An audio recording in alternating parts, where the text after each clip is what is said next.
ئەزیزان سڵاو خۆشحاڵین لە بەرنامەیەکی دیکەی ڕاڤا بە دیدارتان شا دەبین. تەوری بەرنامەکەمان گفتوگۆکردنە لەسەر دۆخی عێراق دوای هەڵبژاردنە پەرلەمانیەکەی دەیدا و ئەو گۆڕانکاریانەی کە بەسەر دۆخی سیاسی و ئەمنی عێراق هاتووە و لە پاڵیشیا قسەیەک لە مەلەفی کورد لە بەغداد و یەکڕێزی نێوماڵی کورد و هەوڵەکانی پارتی دیموکراتی کوردستان چی لە هەرێمی کوردستان بۆ یەکڕێزی نێوماڵی کورد و چ هەوڵەکانیشی بۆ پێچێنانی حکوومەتی عێراق و گەیشتن بە ڕێکەوتنێک کە تیایدا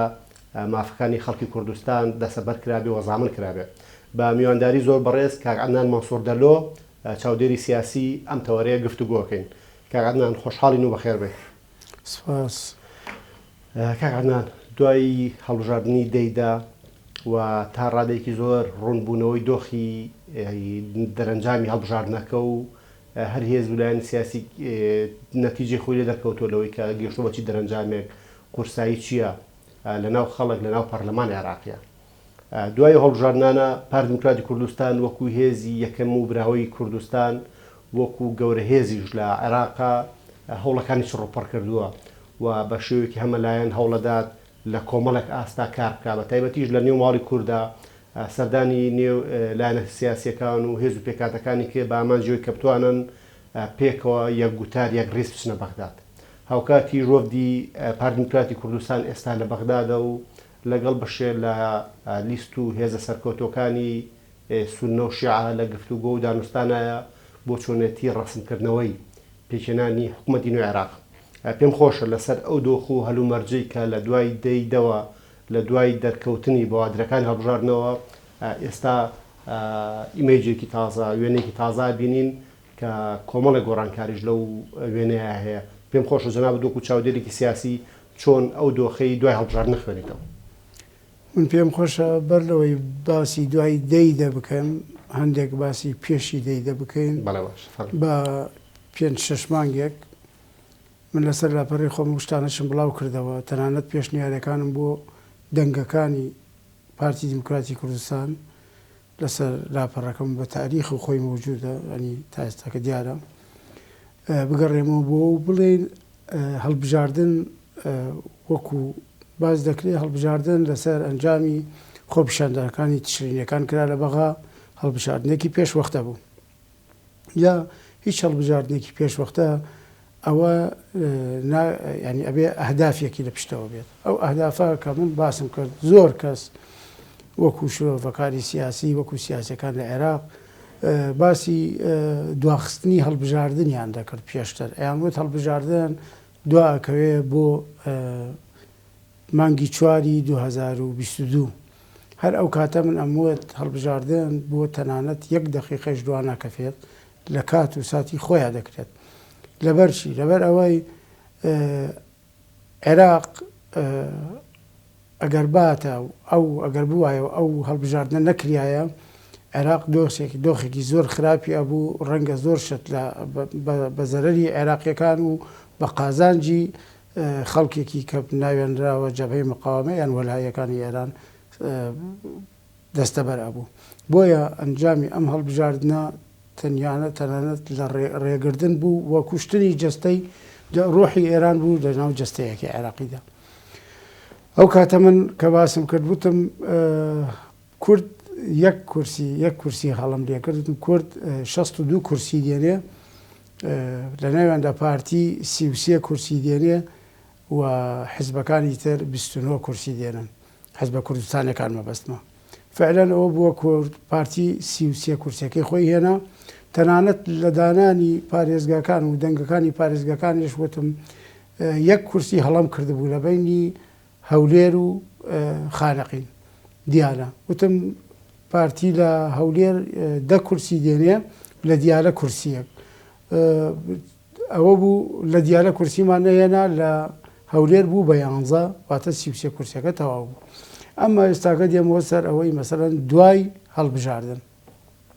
هەڵبژاردن گۆڕانکاری زۆر گەورە بەڕێوەیە و ئەو گۆڕانکاریانەش بە بەرژەوەندی هەم عێراقیەکان بەگشتی دێتەوە و هەم بە بەرژەوەندی دوو تایفەیش یان دوو نەتەوەیش دێتەوە نەتەوەیەک و تایفەیەکی هین نەتەوەی کورد وەکو لە کوردستان و هەروەها تایفەی سونە لە ڕۆژ ئاوای عێراق. ئەم دوانە تا دووەگەر تەماشا بکەین نەتائیجی انتخاباتەکان چۆن هاتووە. پارتی لەبەرەوەی تەوابەتێکی قەومی و نیشتمانی بەهێزی هەیە، خەڵکی کوردستانیش بەگشتی ڕۆشنگەریەکی تەواویان یان بڵێن تەجربەیەکی تەواویان وەرگرت لە ماوەی ئەم ساڵانەی کە دوای ڕوخانی سەدامەوە تاکو ئێستاکە زانیان کێ ئامانج و ئاواتی کورد بەدی دێنێ، بۆیە لەسەر ئەو ئەساسە پارتی دەنگێکی زیادی هێنا. بەرامبەر ئەوەش لە عێراق خەڵک تەجربەی 18 ساڵی بەرامبەر ئەو گەندەڵکاری و قۆرەخکاری و ئەو عەمالەتە کە بۆ وڵاتانی دراوسێ ئەکرا، خەڵکی خۆیان ناسین و قەواعیدە ثابتەکان دیار بوون لە کوردستان. پارتی دیموکراتی کوردستان بە سەرۆکایەتی جەنابی سەرۆک مەسعود بەرزانی و هەروەها لە خواروی عێراقیش چ وەکو بڵێن تایفەی شیعە یان بڵێن وەکو قەومی عەرەبی سەدرەکان زیاتر لە هاوڵ ڕۆژەوە هەوڵیان داوە قاعیدەیەکی مەزهەبی شیعی عروبی دروست بکەن، زیاتر لەوەی کە بڵێن لەسەر ئەتماعی ویلایەتی فەقیه بڕۆنە ڕێوە. ئەمەش خلافێکی گەورە دروستەکان لە نێو جەماوەری شیعەدا و هەروەها تەکیداتی زۆر دەکاتەوە لەوە سەرەوەی کە ئەو بڵێن ئەو ڕوحەکە دروست بوو لە ناو عێراقا وەکو ئەوەی سراعی مەرجعیات، سراعی مەرجعی ئێرانی و مەرجعی عەرەبی باس ئەەکەم، مەرجعی عەرەبی کە مەسەلەن لە موقتەدا سەدر و کە باوکی ئەوانە پێک دێت و هەروەها سراعی بڵێن مەرجعی ئێرانی بە تەحدید کە لە ویلایەتی ئایەتوڵا خامانەئیە پێک دێت. ئەوە وای کرد کە خەڵکێکی عێراق چ بە شیعە و چ بە سونەیش تەئیدی ئەو مەرجعی عروبیە بکەن زیاتر بەرامبەر کە مەرجعەیەکی دەرەکی بێت لە عێراق. بەڵێ دەست خۆش بێ. کاگەنان پێم خۆشە لەسەر ئەو بابەتە قسەیە بکەین کە پارتی دیموکراتی کوردستان بە زۆر لە زۆرەکان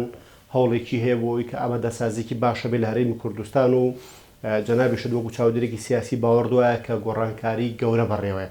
و بۆی هەیە لەم هاوکێشەی کە لە ناوخۆی عێراقا بە کاریگەری هەرێمی نێودەوڵەتی گۆڕانکاری لە پێکاتە و لە جۆری جوڵەکانە ببێ. لە پاڵیشە ئەگەر تەماشا بکەین کە بۆ نمونە نێوماڵی شیعیش بۆ خۆی ئەویش جۆرێک لە جوڵی تێکەوتووە، ئەویش لەم هەڵبژاردنە لە ڕیزبەندیە گۆڕانکاری لە بەشێ لە هێزەکانیا ڕوویاوە. خوێنەوە جەنابەت چییە بۆی کە دوای هەڵبژاردەکان پارتی جدیەتێکی باشیاوە بە پرۆسی سیاسی و هەوڵەکانی گەرم و گۆڕتر کردووەیان لە ڕێگەی کۆمەڵێک شاندەوە شاندی تایبەتی هەبوو بۆ سەردانی ئەحزابی کوردی و پێکاتەکانی هەرێمی کوردستان. ئێستا شاندێکی لە بەغدایە لەگەڵ حکوومەتی عێراق و لەگەڵ هێز و لایەنە سیاسی و قاوەرە براوەکان لە گفتوگوایە و بەردەوام ئەم جۆرە هەوڵانەشی هەیە بۆی کە بتوانێت کە هەم ڕۆڵێکی ئیجابی ببینێ لە پێکێنانی حکوومەت عێراقیە و لە کاتێکی باش و زووە پێک بێنرێ و هەم کار بکە بۆی کە مەلەفی کورد لە بەغدا مەلەفێکی زیندوو بێت و ئەو حکوومەتی کە پێکەهێنرێت دان بە پرسە استراتیژیەکانی کورد لە مادەی 140 لە بودجە و بوچە لە سەلماندنی ئیستحقاقی قانونی و دەستوری هێزی پێشمەرگەی کوردستان هەموو شتانە بکاتە بابەتی یان بیکاتە مەلەفی کورد و لە بەغداد ڕێکەوتنی بۆ دروستکە. خوێنەوە بۆ جوڵەکانی پارتی بە خۆشحاڵیەوە ئەوە نییە مفاجعە بێ بۆ پارتی، سوپرایز بێ بۆ پارتی کە بڵێن پارتی سی دەنگی هێناوە و خۆشحاڵە بەوە. بە عەکسەوە پارتی پێش هەڵبژاردن خۆی ئەیزانی ئەم دەنگانە دێنێت، لەبەرەوەی پارتی ئێستا بۆتە حزبێکی ئەکادیمی دراسی لە ناو خۆیە، تەماشاکەی مرکزی استراتیژی دراساتی حزبی هەیە بۆ هەڵبژاردن، بۆ تەنانەت حاڵاتی نەفسی مقابل، تەنانەت بۆ شتی بەرنامەی دوڕۆژی هەیە بڵێن ئەزانێ مەسەن لە ئێستا بۆ 2 ساڵتر بۆ 5 ساڵتر چی ڕوو ئەدا پارتی ئەو دراسانەی هەموو کردووە و دلیلی گەورەترین بەڵگەش ئەوەیە کە پارتی پێش هەڵبژاردن سەردانی بەغایی کرد بە 8 مانگ وەفدێکی پارتی سەردانی هەموو حیزبە عێراقیەکانی کرد بە تایبەت تەیاری سەدری و پارتی ئەم نەتایجی ئەزانی ئەمەش لە چیوە دێ لەوەوە دێکە ئەو دراستە پارتی ئەیکا ینی دراستێکی علمی دروست بۆ دو ڕۆژ ئەزانێت چیە ئێستاش وەفدێکی پارتی لە بەغایە مکمل ئەتوانم بڵێم ینی تەواوکەری گڕی دانوستانەکانی پێش هەڵبژاردن بووە ئەوە بەنسبەت بۆ پارتیەوە و هەروەها خەڵک لە عێراق ئەمڕۆ بەدوای ینی ئەوەی بەسەر عێراقەت ئەم چەند ساڵە ڕۆیشتووە خەڵک بە دوای بڵێن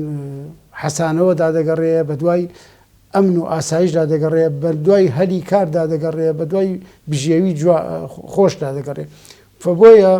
عێراقیەکان ئەم دەنگە نەک هەر مفاجعەکە بوو بێران بەڵکو سەعقەیەک بوو بەڵکو ینی هەورە بروسکەیەکی بەهێز بوو بۆ ئەوانەی کە خەیاڵێکی خاویان هەبوو کە بتوانن دەست بەسەر عێراقدا بگرن وەکو ئەوەی کە لە سووریا لە یەمەن لە شوێنەکانی تر بە تەبیعات خەڵکی عێراق زۆر زیاتر هۆشیارن لە خەڵکانێکی تر لە ناوچەکە خەڵکی عێراق خەڵکێکی ڕۆشنبیر و هینیان هەیە ئەبعادیان هەیە بۆ دراسەکردن و بۆ خوێندنەوەی شتەکان کە پێش وەخت شتی بۆ دابنێن بۆیە ئەم هەڵبژاردنە کە ئەڵێم شتی گەورەی بەدواوە دێت ئەو شتە گەورانەش ئەوەیە عێراق بەرەو ئارامی و بەرەو استقراری سیاسی زیاتر ئەبات. کاغنان بەڵام سەبارەت بۆی کە جەنابەت کە پێشبینیەوەکەی کە گۆڕانکاری گەورە بەڕێوە بێت و کورد و سونەشتیا سوودمەند بن بەڵام خۆت دەزانی ینی دۆخی عێراق بە جۆرێکە بە شیعشتیا سوودمەندە ڕاکار کورد ینی سەرباری ئەوی کە ئەگەری گۆڕانکاری هەیە بەڵام هەندێک هێز و لایەنی سیاسی هەندێک تەوژمی دەرەکی ئەیەنەوێت دۆخی عێراق نەک هەر بەرەو باشنە ڕۆ بەرەو خراپتریشی بەرن هەرەوەی کە بۆ نمونە بەر لە هەڵبژاردنەکانی مامان بینی زۆر جار حەشدی شعبی لەسەر شەقامەکانی عێراق مانۆڕی سەربازی گەورەیە کردو لە ناو بەغدا و لە ناوچەی سەوزیش تەنانەت ئەم مانۆڕانایی گرتەوە ئەوەی کە لەم یەک دوو ڕۆژە بینیمان پەلاماردانی ماڵی مستەفا کازمی بوو یعنی وەکو جۆرێک لە تەحەدا وەکو جۆرێک لە ئاگدارکردنەوە خوێنەوە جەنابەت بۆ ئەو ئاماژانە چییە لەوەی کە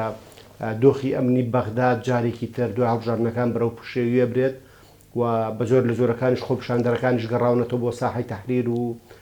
ئەوانیش دەنگی ناڕەزاییان بەرز کردوەوە خۆپیشاندانەکان نەگەڕاونەتەوە بۆ ساحەی تەحریر و نەمە خۆپیشاندانەکان ئەمڕۆ خۆپیشاندان نەکرێت لە بەردەم بڵێن ناوچەی سەوز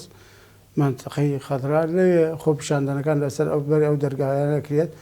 و ئەو خۆپیشاندانە جیاوازە زۆر لەگەڵ خۆپیشاندانەکانی تشرینیەکانە خۆپیشاندانەکانی تشریەکان لەسەر ئەساسێکی بڵی ناڕەزایەتیەکی بەهێز بوو لە دەسەڵات بەڵام خۆپیشاندانەکانی ئێستا لەسەر ئەساسی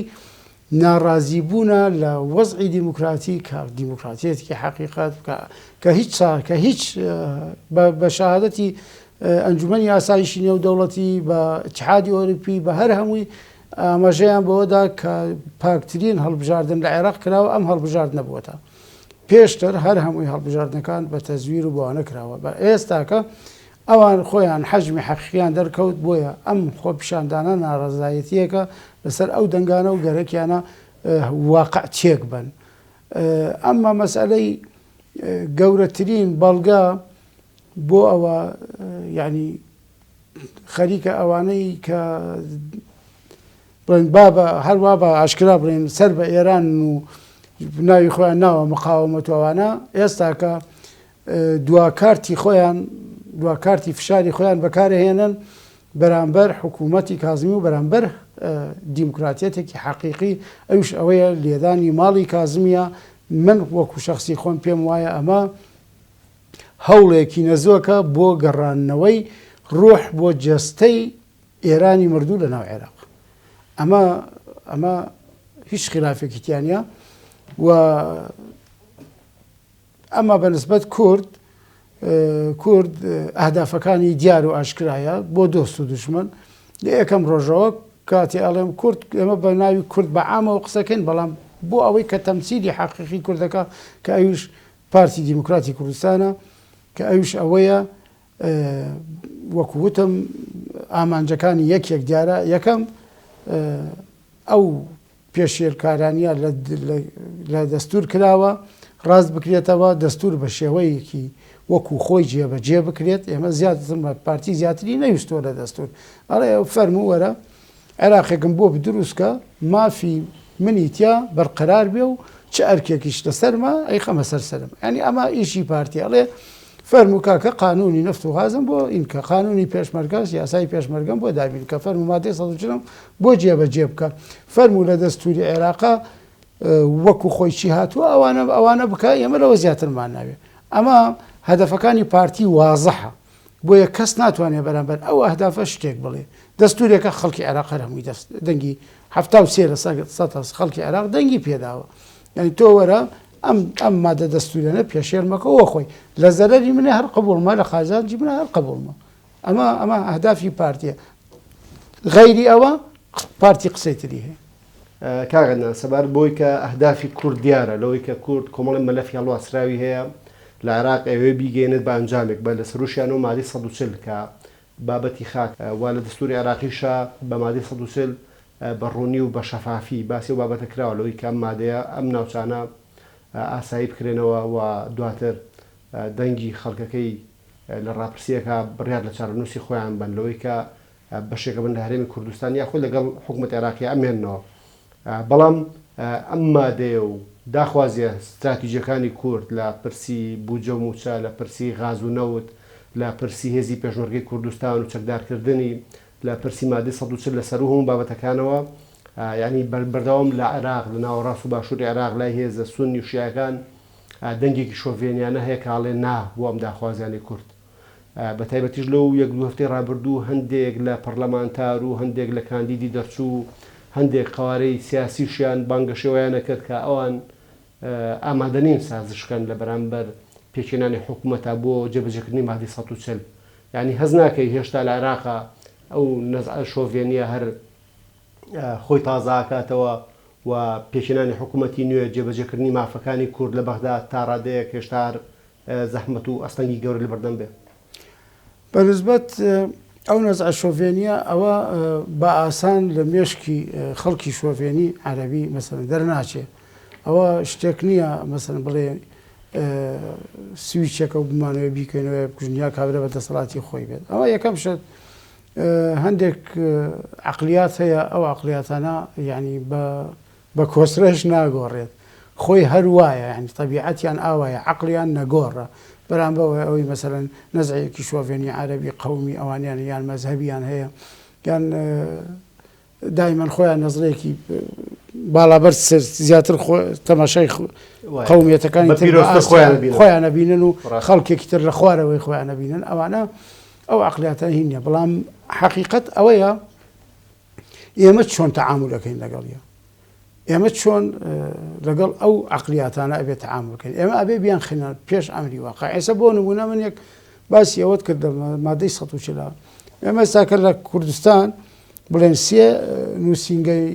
مادەی 140 مانەیە کە سەر بە کوردستانە و ناوچە دابڕاوەکانێک دێتەوە شنگال و کەرکووک خانەقین من ئێستاکە لە خانەقین تەنها ئەم ساڵ کە بەو بەشە بودجەکەما کە 12 ملیاریان بۆ 12 ملیار و 500 میلیۆن دیناریان بۆ ئەو ناوچەیە توانیم ینی هەوڵێکی زۆر بدەم لای من گرنگ نەبوو چەند کورتتر قەرەبوو وەرەگرێ چونکو کورد بە دەمەریۆن قەرەبوو ناکرێتەوە بە حەقیقەت خاکەکەی بگەڕێتەوە سەر کوردستان گەورەترین قەرەبووە بۆ کورد ئێمە تەماشاکەی ڕۆڵەکانی خۆیان ئەکەن بە قوربانی ئەم خاکە ئایا خوێنی ڕۆڵەکانیان یەکسانە بە 10 ملیۆن دینار نەخێر بە 1000 ملیار دیناری شەکسان نابێتەوە خوێنی گەنجێکی کورد بۆیە من زۆر تاکیدم لەسەرەوە کردەوە کە چەند نفوسی عەرەب ماوەتەوە لە خانەقین و دەوروبەری ئەوان زیاتر بڕۆن تاویز بکرێنەوە بڕۆن لەم لە دوای 16 ئۆکتۆبەرەوە هەوڵێک زۆر درا عەرەب بێننەوە بەڵام ئەو عەرەبانە هیچ سوودیان نییە وەکو ماڵ وەکو تاکێک گەڕاوەتەوە دواوە بۆ ئەوان هیچ سوودێکی نە و هیچ مەترسیەکی لەسەر کورد نییە بەڵام مەترسی ئەوەیە ئەگەر نفوس بگەڕێننەوە جا لە خانەقی نەمان هێشتووە ئەو نفوسە بگەڕێنەوە چکە بە پێی دەستور ئەبێ هەموو فۆرمی خۆراکێک هەر مستەمسەکێکی ئەسلی جنسی ئەوانە ئەبێ لە ڕێگەی مادەی 140ەوە بگەڕێتەوە خۆشبەختانە ڕێگەمان نەدا بەوە هیچ سەر ڕێ ئەوە من بەس ئەم ساڵ لە مانگی پێنجەوە تاکو ئێستاکە 1872 خێزانی عەرەب نەک بڵێن کەس یعنی هەر جا ئەوانیش وەکو خێزان دائیمەن زۆرن 8 کەس و لە 10 کەس بەسەرەوەن یعنی ئەگەر بێت و ئەم ژمارەیە 1872 مثلەن زەربی 5 کەسیشی بکەین ئەوەنە نفوسمان 10,000 کەس ئەوە نفوسیان ڕۆیشتە ڕێوە جا لە خانەقین چییە کە ئەڵێن ئاساییکردنەوەی مادەی 140 کە قۆناغی یەکەمە ئەو مەرحەلەی تەطبیعە لە خانەقین تەغییراتی ئیداریمان نییە هیچ تەغییراتی ئیداریمان یانی نەیان بردۆ مەسەرەن قزلابات بخەنە سەر شارەبان یان مەسەر وەکو ئەوەی کەرکووکە چەمچەماڵیان خستە سەر سلێمانی و دوودیان خستە سەر خورماتویان خستە سەر سەلاحەدین و ڕیاض و فەتحە و نازانم حەویجە و ئەوانیانە خستە سەر بۆ کەمکردنەوەی مکەونی کوردی و زیادکردنی مکەونی عەرەبی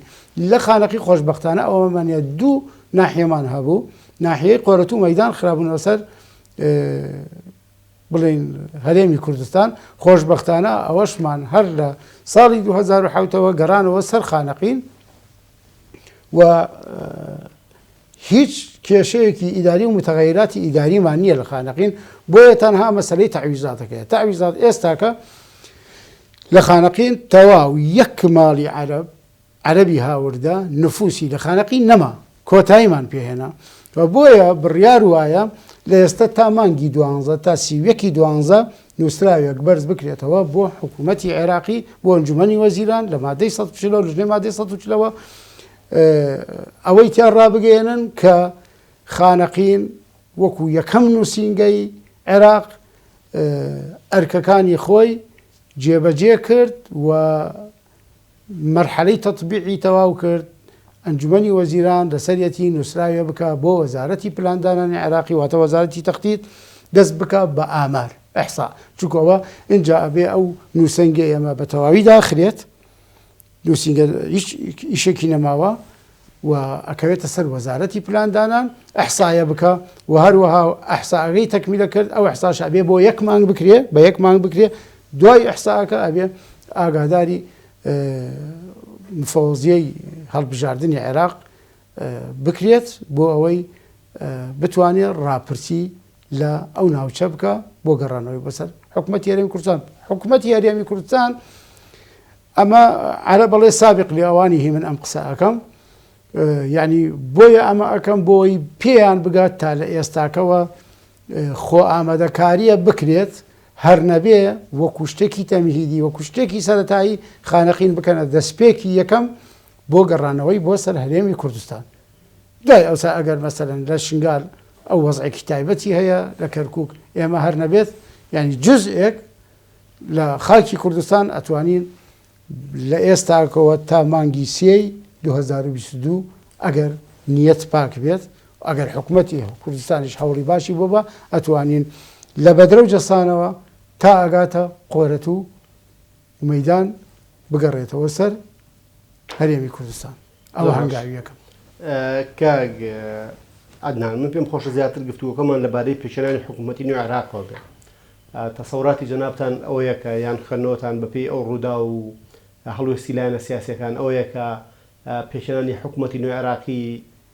ئەتوانرێت لە کاتێکی زووە و ئەو داخوازیانی کورد و سونە و شیعە هەیەە بۆ ئایندی عێراق بەدی بهێنن لە گەشتبینی بۆی کە لە بتوانێت حکوومەتی نوێ عراقی لە کاتێکی زۆر پێک بهێنرێت و بەدڵی زۆرنی عراقیانیش بێت. من ئەوەی حەزەکەم بە ئەوەی لە ینی ڕوانگەی خۆمەوە قسە بکەم لەوە مەسەن هەندێک شتەیە مەسەن خەڵک خوێندنەوەی تری بۆ هەیە من لە ڕوانگەی خۆمەوە حکوومەتی عێراق زۆر بە زەحمەت پێکەهێنرێت ئەلە مەرحلە چونکو ئللا پێویستی بە ئەرکێکی زۆر گەورە هەیە و ڕەنگە لەوانەیش خوێنڕشتنی تیاابێ ڕەنگە ڕەوانەیە چونکو ئەبێت تۆ ماڵێک دروستەکەی بۆی تا بەحەویتەوە ئەبێ خاوێنی کەیتەوە خاوێنکردنەی ئەو ماڵە بە دوو تەوەرەکرێت یەکێکی ئەوەیە کە ئەم بڵێن دۆڕاوەکانی هەڵبژاردن ئەوانە کە دۆڕاون لە هەڵبژاردنە قەناعات بەوە بکەن و بڵێن ئەمە دیموکراتیەت و تازە ئێمە دۆڕاوین ئێمە وەکو جەبهەیەکی معارزە بەشداری حکوومەت ناکەین و ئەبین بە ئۆپۆزیسیۆن ئەوەش زۆر زەحمەتە لەبەرەوەی عەقڵێتیەوان هەر یانوێ دەسەڵات بەدەستەوە بگرن کە ئەمەیان نەکرد هەوڵەدەن حکوومەتەکە بڕوخێنن ئێستا بەم حکوومەتەی کە حکوومەی تەسریف ئەعمالە حکوومەتی کازمی تاو کاتە حکوومەتدا ئەمەزرێ گەرەکیانە یعنی هەوڵەدەن ئەو حکوومەت بڕوخێنن و حکوومەتێکی تەواری دروست بکەن وەکو ئەوی لە یەمەن هەیە و دەسەڵاتێکی شیعە سەرف بگرنە دەسەوە و ئەو ئەحزابە وەلاییانە سەیطرە بکەن سەر حکوومەتە ئەمما بڵێ حکوومەتی عێراق بەو شێوەیە تەشکیل بێت زۆر زەحمەتە بۆ ئەمڕۆ زۆر زەحمەتە چونکو بۆ سلاحی منفەرد هەیە چەکی بەرەڵا هەیە ئەحزابی بڵێن مەقاوم بڵێن میلیشیاتێکی زۆر هەیە اینجا جگە لەوەش قەرارێک پێویستی بە یەک قەرار هەیە ئەمڕۆ یان یەک فتوای تر لە مەرجعیەوە حەشدی شعبی بە فتوایەکی مەرجعیە دامەزرێنە پێویست ئەکات مەرجعیە جارێکی تر فتوایە بدە ئیلغای حەشدی شعبی بکە و ئیمما حکوومەتی عێراقی ئێستا کە حکوومەتی کاربەڕێبەرە بتوانێت قەرارێ دەرکە وەقف جەمیع ڕەواتب و موچەی حەشدی شعبی و دەعمی مالی و عەسکەری و ئەوانەیان لۆجستیان ڕاگرێ بۆی زەعیف بنەوە نەتوانن هیچ کاردانەوەیەکیان بێ بەرامبەر حکوومەت ئەو کاتە بتوان حکوومەتیشکردن ئەمە بەم هەموو چەکە و بەم هەموو میلیشیاتەوە یعنی من ئەمە ڕۆژەکەی ئەڵێم شەڕ دروستە بێت حکوومەت بەو شێوەیە دروست نابێت حکوومەت چونکو ناتوانانی تۆ حکوومەتێ دروست بکەیت تۆ لە بەر دەرگای سەوز تا دوێنێ شەڕەتەقە بووە ناتوانانی حکوومەتێک دروست بکەیت کە ئەو حکوومەتە ئەگەر دوێنێ شەو ئەوەی سەواریخی سەفاری ئەمریکی نەبووایە ئەوەی بەرگریەکەی ئەمریکی نەبووایە سێ درون هێرشی کردەوە سەر ماڵی کازمی دوانی ئەوان خستیانە بە خوارەوە پێشەوەی بگا بە ئامانجی خۆی یەکدا نەگەیشتووە یعنی ئەگەر حکوومەت هەبێ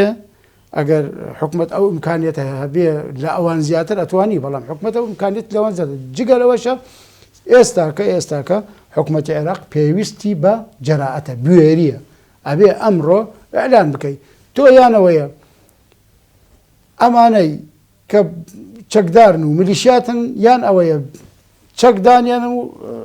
چەکی بەرەڵا نەمێنێ یان ئەوەیە کازمی ئەبێ بە بوێرانە قەراری ئەوە بدە لە هەموو مەقەڕات و بارەگایەک بدرێت چەکیان کەن بۆ ئەوەی ئەم حکوومەت ئینفراتن دانا بەم وەزعە بە هیچ شێوەیە لە کام دەرگاوە تۆ توانی حکوومەت تەشکیل بکەیت هیچ هەر حکوومەتێ تەشکیل بکەیت فەشەلێکی گەورە دێنی کاغەنان بەرەو کۆتایی بەرنامەکە ڕۆین من پێم خۆشە لەو ڕوانگەیە و بە کورتین قسەش بێ لەسەرەوەی کە عێراق ئێستا لە ڕووی ئەمنیەوە لە شڵەژانێکایە بۆ خۆپیشاندەرەکان بە زۆرێک لە زۆرەکان دەستیان پێ کردوەوە ئەگەر دەستی هێزی لایەنی جیاوازیشان لە پشت بێ ینی جیاواز لە تشرینەکان ئەم جارە کۆمەڵە خەڵکێکی تر و کۆمەڵ گروپێکی تر خۆپیشاندان بکەن و حەشدی شعبی بە زۆر لە زۆرەکان بەردەوام ئەبدێتی ئەوە کاتەوە کە بڵێ من باڵادەست و حکومڕانی قۆڵی عێراق منم و دەستوەردانی نێودەوڵەتیش لەسەر ئاستە هەریمەکەش و لەسەر ئاست نێودەوڵەتێکە لە دۆخی عێراق هەر بەردەوامە ینی بەم ململانیە و بەم دۆخە خراپە سیاسیە ئەمنیە سەربازیەوە و بەو دۆخە خراپی عێراقیەکانیشتیان لە نەبوونی خزمەتگوزاری لە نەبوونی ژیانێکی شایستە لە نەبوونی بژێویەکی باش هەستەکە عێراق بەرەو کام ئایندەیەڕۆ پێشەکی ئەوەی لە بەغدا ئەو گوزارێ لە پێش دەرگای